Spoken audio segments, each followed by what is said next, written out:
this, not only do we have a fantastic writer, best-selling author, columnist, she's got so many fires pinned, she's just got so much going on. But I want to thank you for being my guest today. You're a columnist for several medias, and I realize that, and we'll get into that a little bit later. But I love your article in the Los Angeles Tribune magazine, Angela, on Dr. Ariel Sofer, the closest thing to the weight loss cure, simple MD program. Everyone should check this out because it also treats obesity and diabetes. So it was an incredible, incredible read. But as a columnist, I have to ask you, I'm going to get right into it because everyone wants to know, how do you do it? Angela, for our own audience, can you tell me what research or background work do you typically do before sitting down with someone? It's interesting because I don't research before I sit down. I want to be a blank slate, an open book, allow them to tell me everything they have to say about their product, their thing. And then I'll go to their website after. When I'm writing the article, I'll go to their website, I'll look up and I'll research, like with Dr. Sofa. I had to research about the particular drugs in order to write about them. Yes. But his book actually was a great resource for that. So yeah, it's just incredible. I was reading about him and reading about the book, and your article made it so such an easy read and easy to understand what he was doing and everything. It was just amazing to me. It's just incredibly done. How do you get interviewees, if you will, comfortable? They open up to get them to open up for an interview. I mean, do you have trouble with that, or do you have a technique to make someone just warm up? People find me to be a very comfortable person to be around. And I could go and sit in a coffee shop and some stranger will come and tell me their life story. So there is just something in my energy that people can be vulnerable and give information. And I think not so much with Dr. Sofer, but with some of the other interviews I've done, my ability to empathize and truly understand what they went through helps a lot.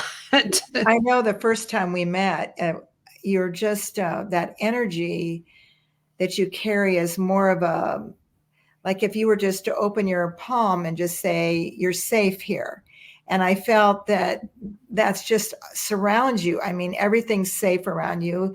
People feel like they can talk to you, and it is a special energy. Not everyone has that. And I really want the audience to know who they're meeting today, because this is someone that's very special. And we're going to get to where they're going to find out exactly what you're doing. How do you handle an interview when it gets emotional? Have you had an interview, Angela, that gets emotional? And if you have, I'm sure you have, with everything that you do and the work that you do, well, how do you handle that?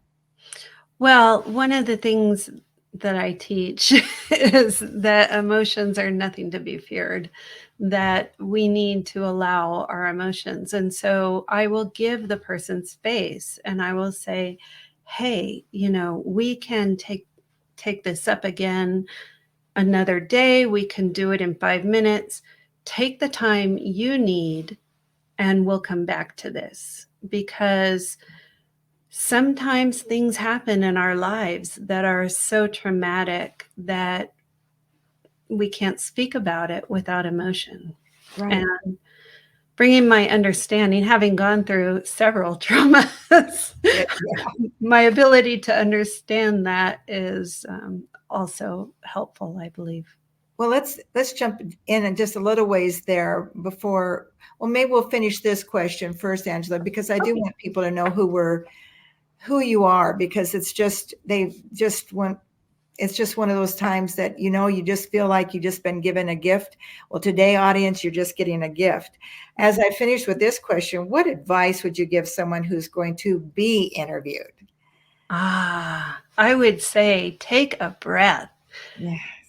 Trust in yourself, because your story matters.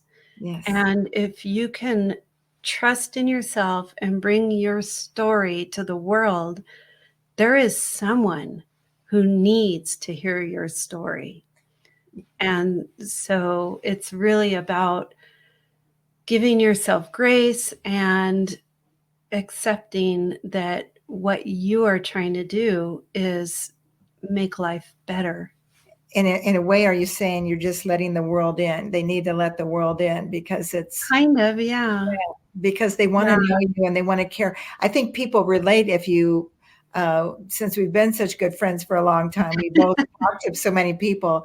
I find that, I wonder if you find the same thing, that people want to hear and want to talk about themselves so that they can bring change to someone or let someone else know you're not alone. And the world, we're sharing all the same space and we're just not, we really are. And we can help each other.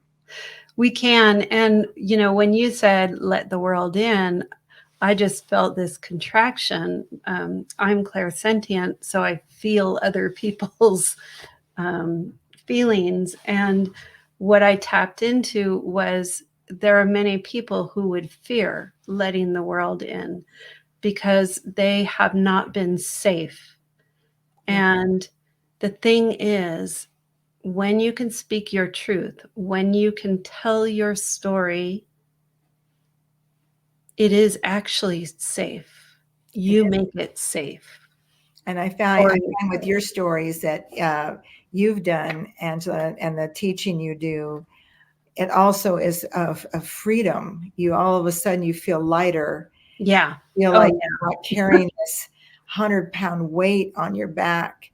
You've actually relieved your soul, if you will, of the burden that you carry. I mean, I just hope people realize that they can talk about it and it'll all be good.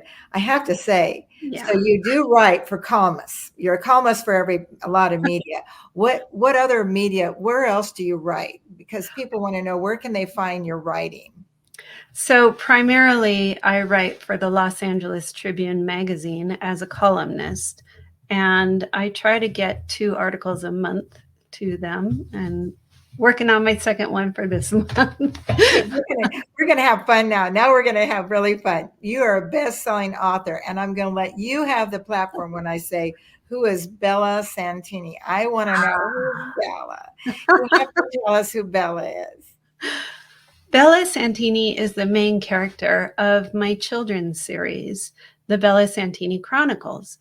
And these books are designed so that children can learn to love themselves, to trust themselves, and to know how to deal with emotions. Because when you think about emotions, people tend to push them under a rug. But what happens is that it turns into often addictive behavior. So repressed emotions can lead to drug abuse, alcoholism, self-harming, bulimia, gambling, eating addictions. I mean, the list just go on. Before we have to go to commercial, where can they find the series of Bella and Amazon? Is there other ways they can get? Can we get her? Yeah, the books are available on Amazon.com and on Barnes & Noble and Walmart.com. Okay, now again, welcome to the Karen